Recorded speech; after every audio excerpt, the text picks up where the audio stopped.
Friuli Venezia Giulia is seizing a golden opportunity at Expo 2025 Osaka, coinciding with Japan's Golden Week, a peak travel period akin Italy's Ferragosto. With an estimated 30 million visitors, the region will showcase its culture, craftsmanship, and economic potential within the Italy Pavilion.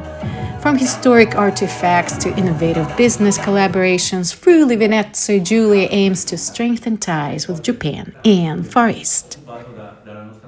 Iniziando la corsa e devo dire che anche ringraziare anche tutta la struttura regionale a partire dall'ufficio stampa, l'ufficio di gabinetto, alle direzioni coinvolte, perché io quando ho detto andiamo ad Expo, siamo una delle regioni ad Expo, però se lo facciamo dobbiamo fare bene in modo professionale. Dobbiamo distinguerci, non andare diciamo giusto per esserci, ma far vedere cos'è il Friuli Venezia Giulia e raccontare, come dice, un'Italia che forse dal Giappone conoscono di meno. Infatti abbiamo messo l'Italia che ancora non hai visto perché è un'Italia straordinaria che però magari non è in quei classici circuiti che normalmente i turisti che vengono da molto lontano conoscono. Ci sono già dei colloqui in corso, ovviamente poi quando si realizzeranno lo comunicheremo, però ci sono diverse aziende e penso che nel giro di pochi mesi già una grandissima azienda giapponese collaborerà, nel senso, no, perché poi non dipende solo da me perché collaboro ovviamente con imprese